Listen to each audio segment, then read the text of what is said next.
Welcome again, friends, on Tuesday the 21st of April to First Baptist Church Grand Cayman's daily devotional from the book of Proverbs and from the 21st chapter, matching the day of the week. Our verse today is found at verse 9, and please listen carefully to it. Better to live on the corner of the roof than share a house with a quarrelsome wife. A slip of the pen, perhaps? Unfortunately not, because the writer reiterates it in the 25th chapter at the 24th verse, unless we missed it on the way in. Back over in chapter 19 and verse 13, he says these words, "A quarrelsome wife is like a constant dripping." Or over in chapter 21 verse 19, we read, "Better to live in a desert than with a quarrelsome and ill-tempered wife." Oh dear.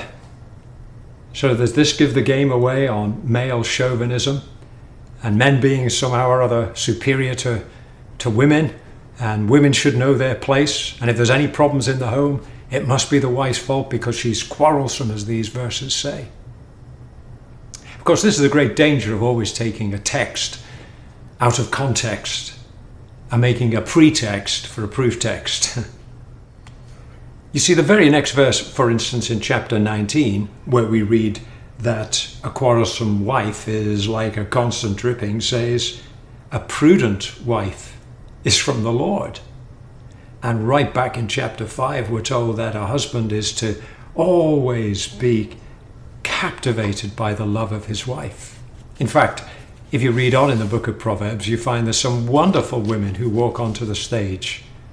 Especially when we get to chapter 31, here's a lady who is a brilliant organizer, an artist, kind, generous to the poor, a kind of real wonder woman. Not only would any husband be proud to be married to her, but there's probably hardly a guy on earth who would be worthy of her.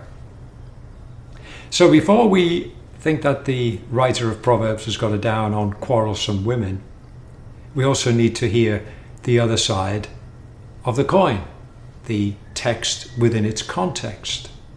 For example, chapter 15 says a hot-tempered man stirs up dissension. And chapter 19 says a hot-tempered man must pay the penalty, and he who loves a quarrel loves sin, says chapter 17, verse 19. When it comes to personal failure with our tempers, whether we're male or female, few of us have a smile on our faces, especially if we're locked in at home with young children and close family members. Who can say, "I have kept my heart pure," says chapter 20, verse 9. I am clean and without sin. When it comes to issues of patience in the home, we need to remind ourselves constantly of verses like verse 32 of chapter 16. Better is a patient person than a warrior, and the one who controls their temper than one who takes a city. If you feel your wife or your husband or your children or your parents or anybody else is infuriating and you're going to give them a piece of your mind, here's a piece of advice. I'm at an age and stage, I'm giving nobody a piece of my mind. I'm trying to hang on to every last bit of it that I've currently got.